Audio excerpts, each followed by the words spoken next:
یہ سورہ یونس کے پہلے رکوع کی آخری آیات ہے۔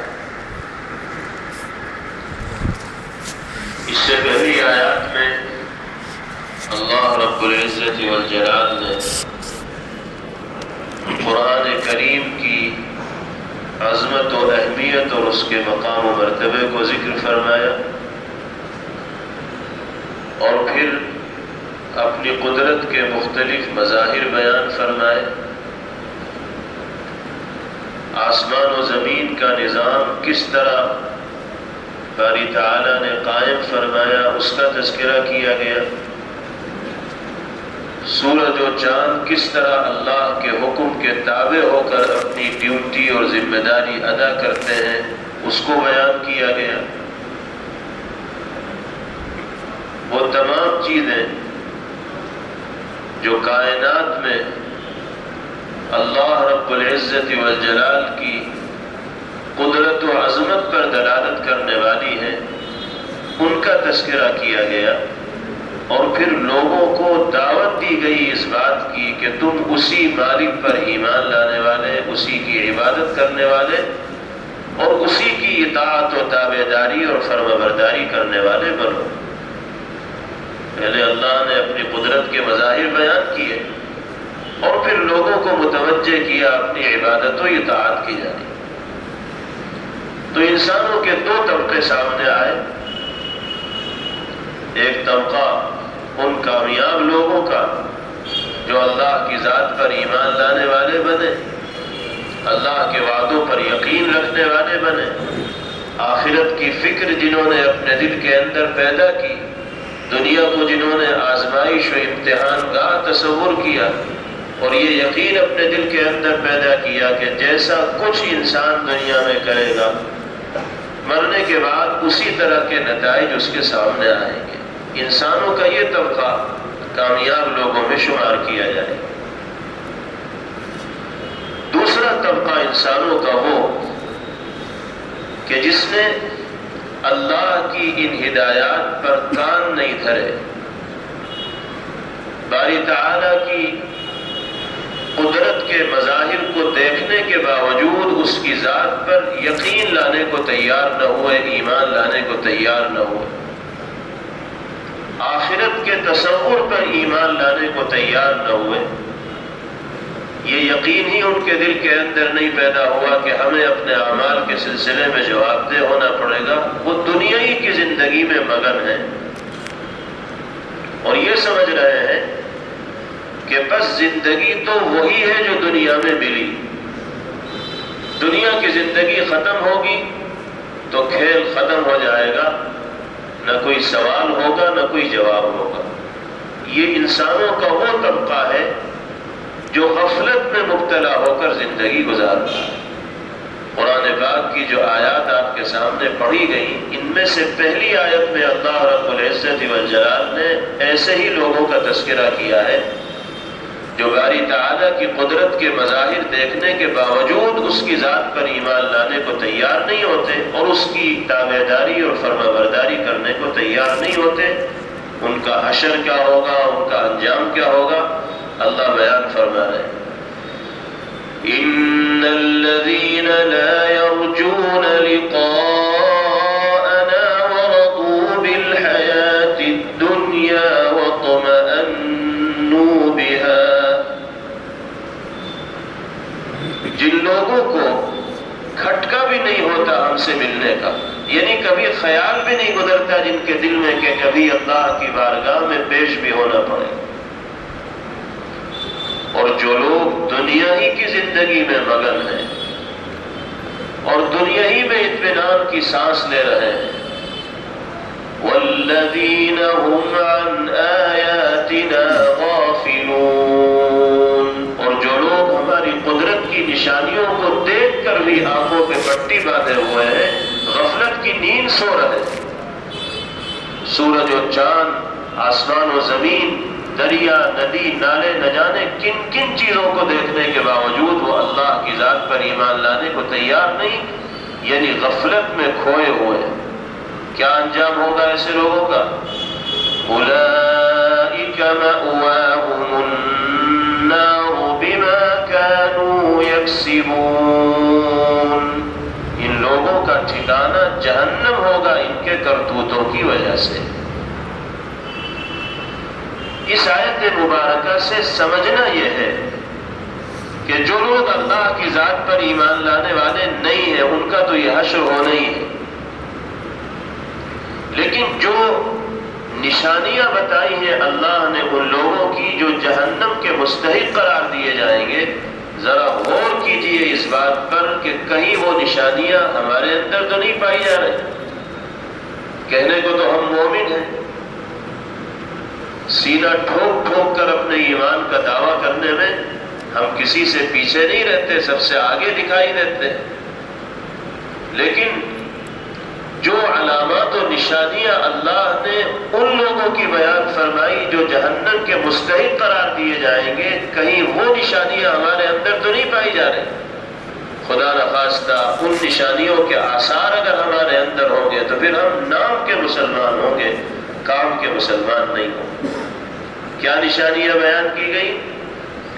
الذین لا یرجون لقاءنا، جن کے دل میں اللہ کی بارگاہ میں حاضری کا خیال نہیں آتا، ورضوا بالحیات الدنیا، اور وہ دنیائی کی زندگی میں مگن رہتے ہیں اور ہماری قدرت کی نشانیوں سے غافل رہتے ہیں۔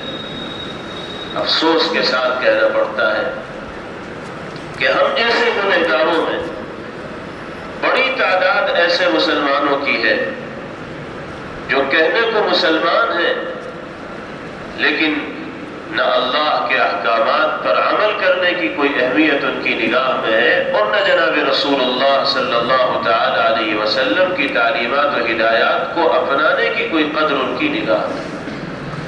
وہ دنیا کی زندگی میں ایسے مگن ہیں کہ نہ ان کو نمازوں کی فکر ہے، نہ تلاوت کلام اللہ کی فکر ہے، نہ دینی کاموں میں دلچسپی کے ساتھ حصہ لینے کی فکر ہے۔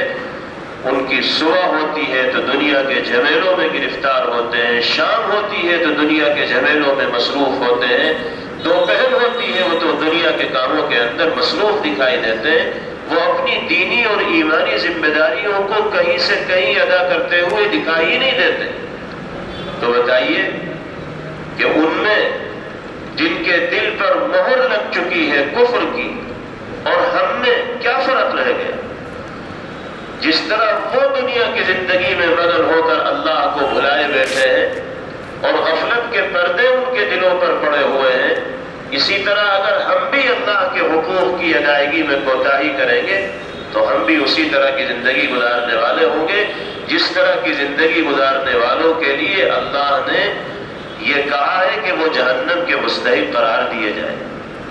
اس لیے ہر مسلمان کو اپنی دینی اور ایمانی ذمہ داریوں کو ادا کرنے کی فکر کرنی چاہیے، اور غفلت، یہ جو غفلت ہے یہ بڑی خطرناک چیز ہے۔ آپ دنیاوی کاموں میں دیکھ لیجیے، دنیاوی کاموں میں بھی ذرا سی غفلت سخت ترین نقصان سے انسان کو دوچار کر دیتی۔ ڈرائیور کی ذرا سی غفلت سے جان چلی جاتی، جاب کرنے والی کی ذرا سی غفلت سے جاب چلی جاتی، ڈاکٹر کی ذرا سی غفلت سے نہ جانے کیا سے کیا ہو جاتا ہے۔ اچھا خاصا آدمی موت کے منہ میں چلا جاتا ہے، نہیں چلا جاتا۔ دنیاوی معاملات میں جب ذرا ذرا سی غفلت انسان کو سخت ترین نقصان سے دوچار کرتی ہے تو بتائیے دینی معاملات میں اگر انسان غفلت کا شکار ہوگا تو یہ اس کے لیے کتنا مضر اور نقصان دہ ہوگا۔ یہی وجہ ہے کہ اللہ رب العزت والجلال نے قرآن کریم میں جگہ جگہ لوگوں کو غفلت کے دائرے سے باہر نکلنے کی تلقین کی ہے اور کہا ہے کہ غافل اور بے خبر ہو کر دنیا میں زندگی مت گزارو، اس لیے کہ جب انسان غفلت کا شکار ہوتا ہے تو ذمہ داری کا احساس اس کے دل سے نکل جاتا ہے۔ دنیاوی معاملات میں غفلت کا شکار ہوگا تو دنیاوی ذمہ داریوں کا احساس نہیں رہے گا، اور دینی معاملات میں غفلت ہوگی تو پھر دینی ذمہ داریوں کا احساس نہیں ہوگا۔ قرآن کریم میں ایک جگہ فرمایا گیا يَعْلَمُونَ ظَاهِرًا مِّنَ الْحَيَاةِ الدُّنْيَا وَهُمْ عَنِ الْآخِرَةِ هُمْ غَافِلُونَ۔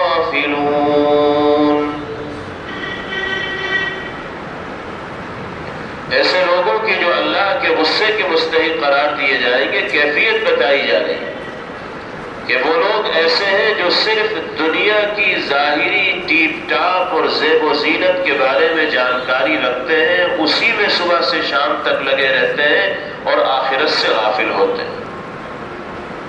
ان کا انجام یہ ہوگا کہ دنیا میں بھی وہ اللہ کی نگاہ رحمت سے محروم ہوں گے اور آخرت میں بھی نجات ان کا مقدر نہیں بن پائے۔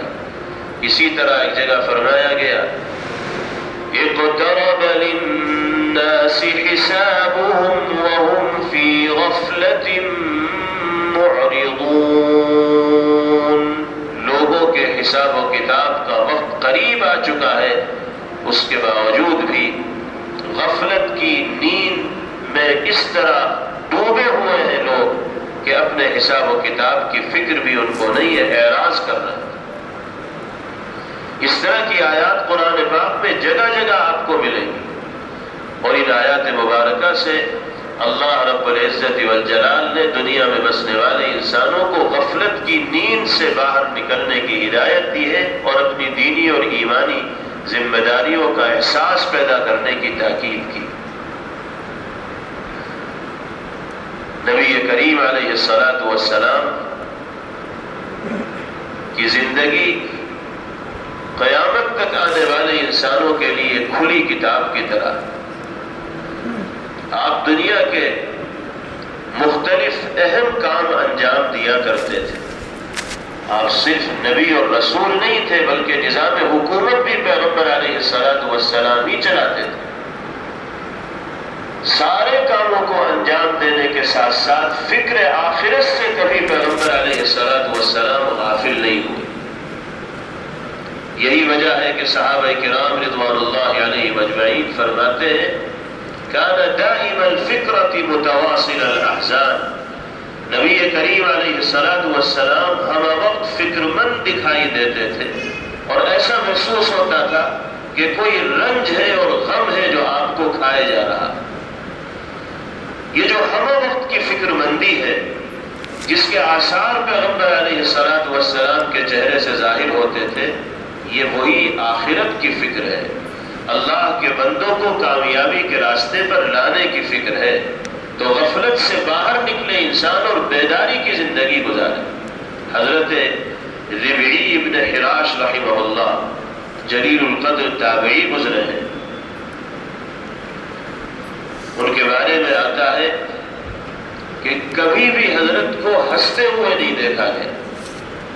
مختلف طرح کی باتیں ان کے سامنے آتی لیکن کبھی چہرے پر ہنسی دکھائی نہ دیتی۔ ایک مرتبہ حضرت کے کچھ شاگردوں نے ہمت کر کے سوال کیا کہ حضرت کیا وجہ ہے، کبھی آپ تبسم نہیں فرماتے، ہنستے نہیں، چاہے کیسی ہی بات آپ کے سامنے کر لی جائے، کیسا ہی معاملہ پیش آ جائے، لیکن کبھی آپ نہیں ہنستے۔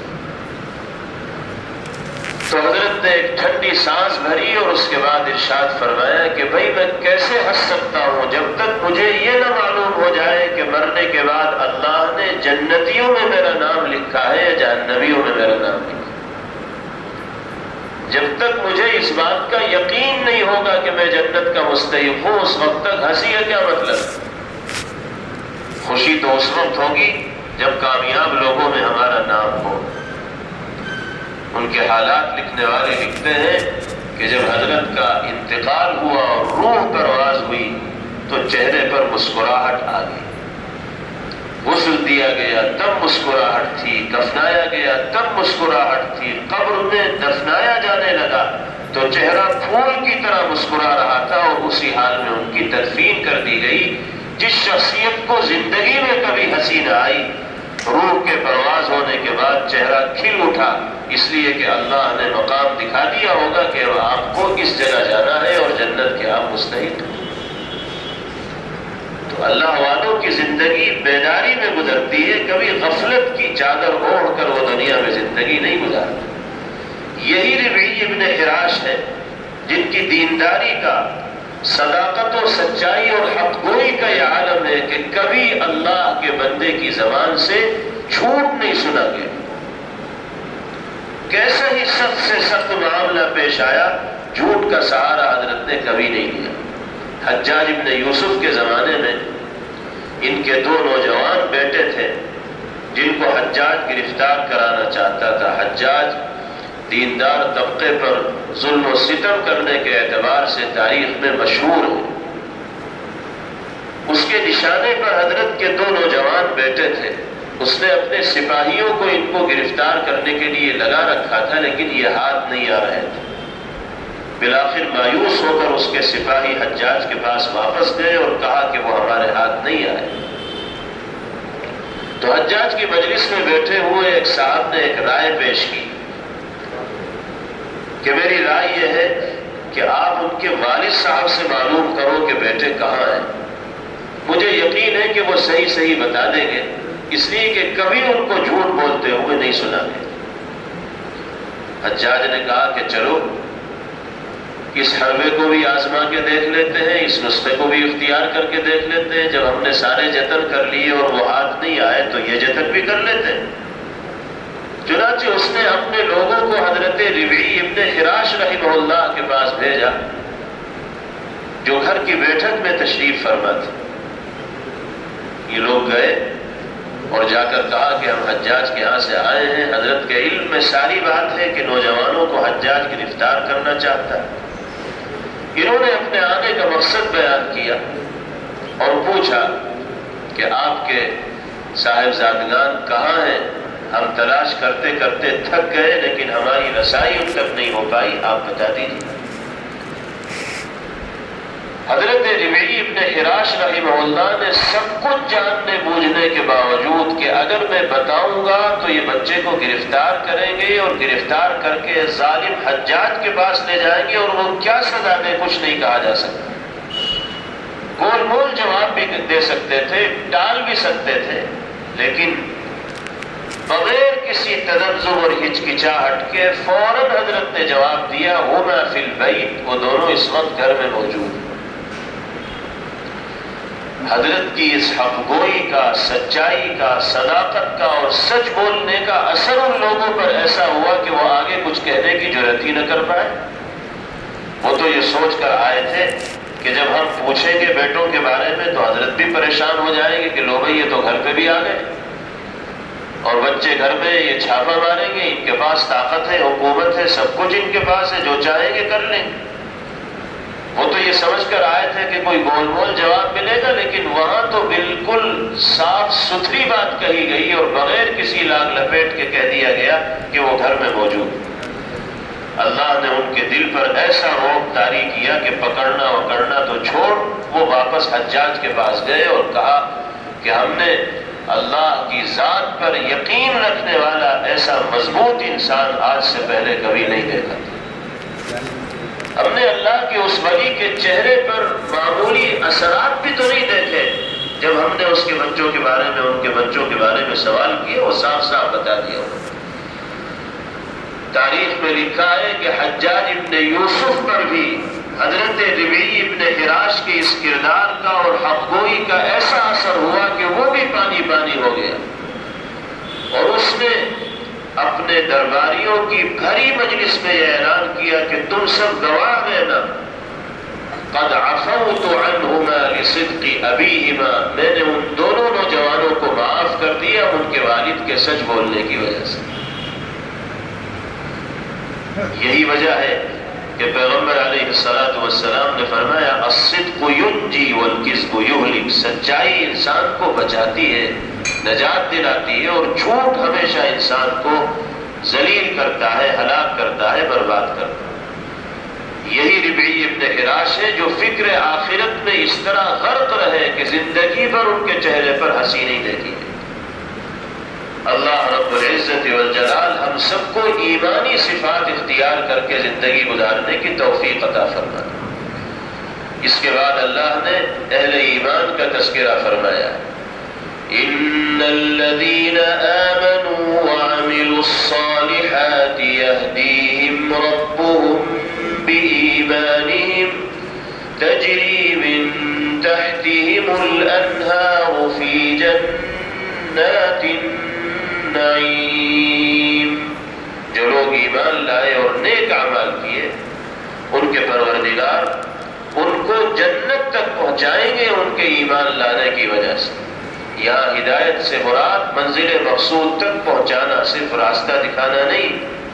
اللہ ایمان لانے کی وجہ سے ان کو جنت تک پہنچائیں گے، اور جنت کیسی ہوگی؟ جس کے نیچے نہریں بہتی ہوں گی، خوش عیشی کی زندگی، آرام و راحت کی زندگی ان باغات میں اور جنت میں اہل ایمان گزار رہے ہوں گے۔ دعواہم فیہا سبحانک اللہم وتحیتہم فیہا سلام۔ اور جنت میں جنتیوں کی زبان پر جو دعا ہوگی وہ کیا ہوگی؟ سبحان اللہ سبحان اللہ سبحان اللہ، وتحیتہم فیہا سلام، اور ان کی آپسی بات چیت کا آغاز سلام سے ہوتا ہوگا۔ تو السلام علیکم ورحمۃ اللہ کا جو جملہ ہے یہ جنتی بھی استعمال کریں گے، جنتیوں کا تحیہ اور آداب و تسلیمات یہی ہوں گے۔ دو باتیں اس میں بیان کی گئی، ایک تو یہ کہ جنتیوں کی زبان پر جو دعا ہوگی وہ کیا ہوگی؟ سبحان اللہ سبحان اللہ سبحان اللہ۔ سوال یہ پیدا ہوتا ہے کہ دعا میں تو کچھ مانگا جاتا ہے، سبحان اللہ سے کچھ مانگا تو جا نہیں رہا۔ سبحان اللہ کا مطلب تو اللہ کی ذات پاک ہے، اللہ کی تسبیح و تقدیس، اس کی عظمت و پاکی کو بیان کیا جا رہا ہے، کچھ مانگا تو جا نہیں رہا، تو پھر اس کو دعا کیسے کہا گیا؟ جواب اس کا یہ ہے کہ جب جنتیوں کو جنت میں وہ تمام چیزیں میسر ہوں گی جس کا جی ان کو چاہے گا، تو پھر انہیں مانگنے کی ضرورت ہی کیا ہوگی؟ ان کے سامنے تو ہر نعمت موجود ہوگی، جس کا خیال دل کے اندر آئے گا اللہ کے حکم سے فوراً وہ سامنے آ جائے گی، تو پھر سبحان اللہ کے علاوہ وہ اور کہیں گے ہی کیا؟ جب ساری چیزیں ان کو میسر ہوں گی اور ساری نعمتیں ان کو عطا کی جائیں۔ ایک جواب یہ ہے۔ دوسرا جواب یہ ہے کہ سبحان اللہ میں اگرچہ مانگنے کا مفہوم نہیں ہے، اللہ کی حمد و ثنا اور پاکی بیان کی جا رہی، لیکن حدیث قدسی ہے، یعنی اللہ رب العزت والجلال ارشاد فرماتے ہیں کہ جو بندہ ہر وقت میری حمد و ثنا میں لگا رہے، یہاں تک کہ اس کو اپنے مطلب کی دعا مانگنے کی بھی فرصت نہ ہو، تو میں اس کو تمام مانگنے والوں سے زیادہ بہتر عطا کروں گا۔ یہ ارشاد گرامی کس کا ہے؟ اللہ رب العزت والجلال۔ اس لیے سبحان اللہ میں اگرچہ مانگنے کا مفہوم نہیں ہے، اللہ کی حمد و ثنا ہے۔ اللہ نے وعدہ کیا کہ اگر کوئی بندہ میری حمد و ثنا میں لگا رہے گا، اپنے مطلب کی بات بھی نہیں مانگے گا، تو میں اس کو مانگنے والوں سے زیادہ بہتر عطا کروں گا۔ یہی وجہ ہے کہ جناب رسول اللہ صلی اللہ تعالی علیہ وسلم کو کوئی بھی پریشانی لاحق ہوتی، کسی طرح کی بھی بے چینی کا سامنا نبی کریم علیہ السلام کرتے، تو آپ کی زبان پر یہ جملے آ جایا کرتے تھے: لا الہ الا اللہ العظیم الحلیم، لا الہ الا اللہ رب العرش العظیم، لا الہ الا اللہ رب السماوات والارض ورب العرش الکریم۔ ان جملوں میں اللہ کی پاکی کو، اس کی کبریائی کو، اس کی یکتائی کو بیان کیا گیا ہے، لیکن ان جملوں کا اثر یہ ہے کہ اللہ ہر طرح کی بے چینی اور پریشانی سے پیغمبر علیہ السلام کو راحت عطا فرماتی ہے۔ یہی وجہ ہے کہ حضرات مشائخ نے اس دعا کو دعائے کرب کا نام دیا ہے۔ کرب کے معنی مصیبت کے ہیں، تکلیف کے ہیں، الم کے ہیں، پریشانی کے ہیں، یعنی کوئی آدمی کسی بھی طرح کے کرب و بے چینی اور تکلیف و الم کے اندر گرفتار ہو، اگر وہ اس دعا کا اہتمام کرے گا تو اللہ اس کو ہر طرح کے کرب سے، بے چینی سے، تکلیف سے راحت عطا فرمائے گا۔ اس لیے یہ دعا یاد رکھنی چاہیے: لا الہ الا اللہ العظیم الحلیم، لا الہ الا اللہ رب العرش العظیم، لا الہ الا اللہ رب السماوات والارض ورب العرش الکریم۔ اللہ تعالی ہم سب کو ہر طرح کے کرب و مصیبت اور پریشانی سے محفوظ فرمائے اور دونوں جہاں کی راحتوں سے باری تعالی ہم سب کو مالا مال فرمائے. وآخر دعوانا ان الحمد للہ رب العالمین.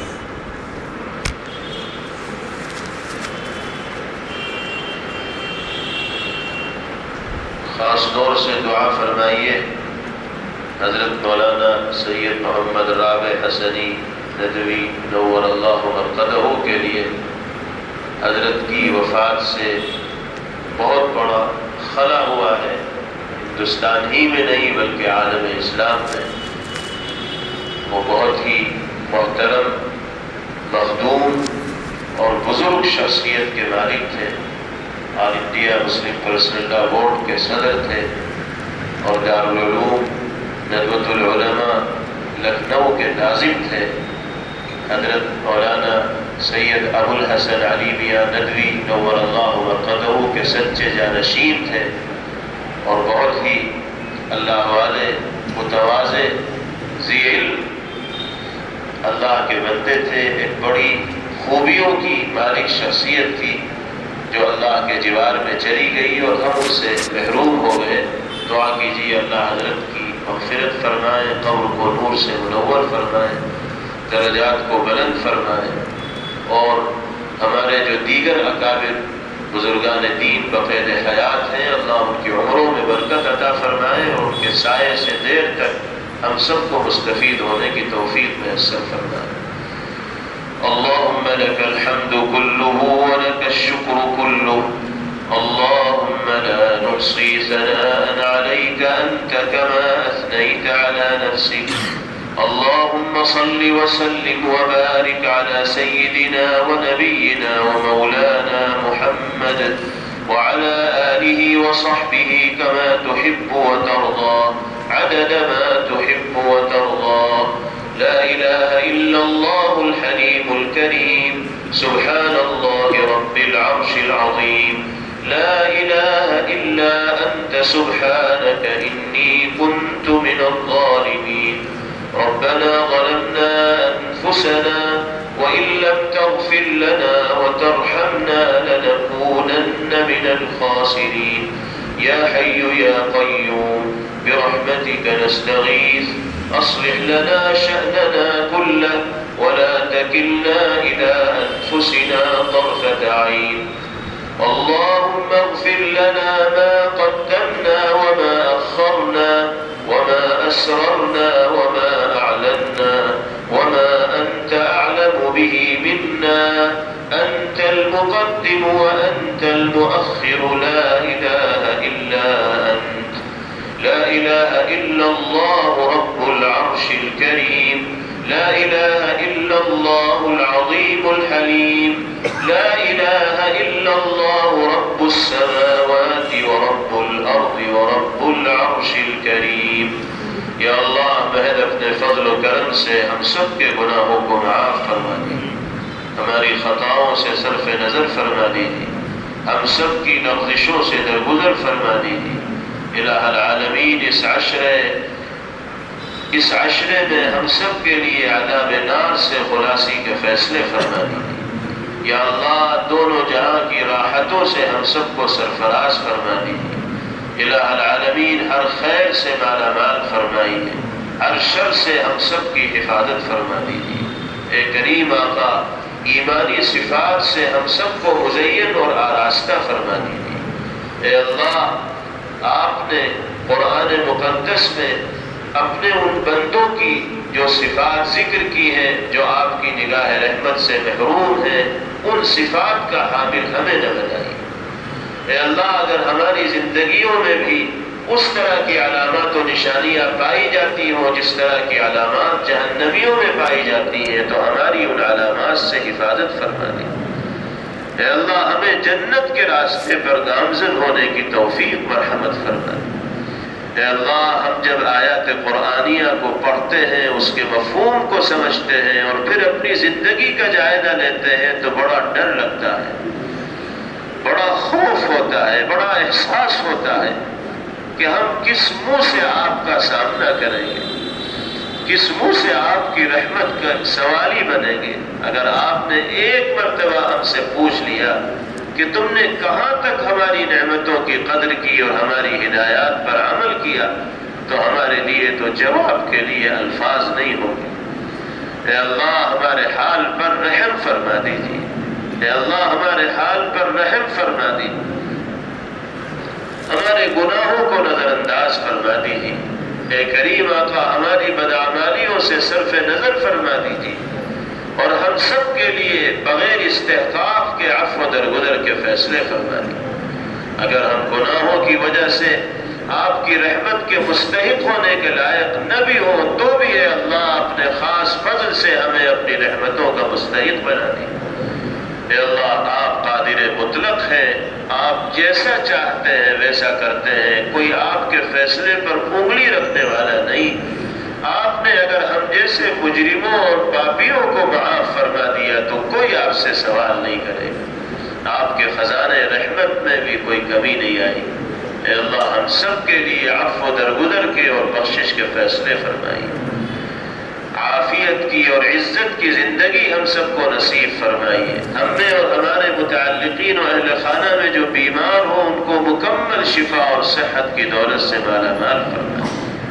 اے اللہ مختلف حضرات نے زبانی اور تحریری طور پر اپنے بیماروں کی شفایابی کے لیے دعا کی درخواست کی ہے۔ اے اللہ اس مجلس کی برکت سے ان تمام درخواست کرنے والوں کے متعلقین کو شفائے کلی مرحمت فرمائیے، ہم سب کے متعلقین کو جو بیمار ہو صحت کاملہ عاجلہ مستمرہ عطا فرمائیے، ہم سب کو ہر طرح کے مہلک موذی اور لاعلاج امراض سے محفوظ فرمائیے، مجبوری سے معذوری سے اور محتاجگی کی زندگی سے ہم سب کی حفاظت فرمائیے۔ اے اللہ ہمارے مرحومین کی مغفرت فرمائیے، بالخصوص حضرت مولانا سید محمد رابع حسنی ندوی نور اللہ مرقدہ کی مغفرت فرمائیے، ان کے درجات کو بلند سے بلند تر فرمائیے، امت کے تمام مرحومین کے لیے مغفرت کے فیصلے فرمائیے۔ اے اللہ ہمارے کاروبار میں برکت عطا فرمائیے، حلال اور پاکیزہ روزی مقدر فرمائیے، حرام اور مشتبہ لقموں سے ہم سب کی حفاظت فرمائیے۔ اے اللہ جو پریشان حال ہیں ان کی پریشانیاں دور فرمائیے، جو مقروض ہیں ان کو قرض کے بوجھ سے سبکدوش فرمائیے، جو ناجائز مقدمات میں گرفتار ہیں ان کو باعزت مقدمے سے بری فرمائیے۔ اے اللہ جو طاقتیں مسلمانوں پر ظلم و ستم کر رہی ہیں ان کی کمر توڑ دیجیے، یا اللہ ان کی طاقت کو ختم فرما دیجیے، ظالموں کے ظلم کا سلسلہ الہ العالمین روک دیجیے۔ اے کریم آقا مظلوموں کے حق میں فیصلے فرما دیجیے، اے اللہ مظلوموں کو ظلم کے چنگل سے نکلنے کے مواقع میسر فرما دیجیے۔ الہ العالمین ہم نے جو مانگا وہ بھی عطا فرمائیے، اور جو مانگنے سے رہ گیا آپ مناسب سمجھتے ہیں اس کا بھی ہمارے حق میں فیصلہ فرمائیے۔ اللہم ربنا آتنا فی الدنیا حسنہ وفی الآخرة حسنہ وقنا عذاب النار، وصلی اللہ وسلم وبارک علیہ وعلى آلہ وصحبہ اجمعین برحمتک یا ارحم الراحمین۔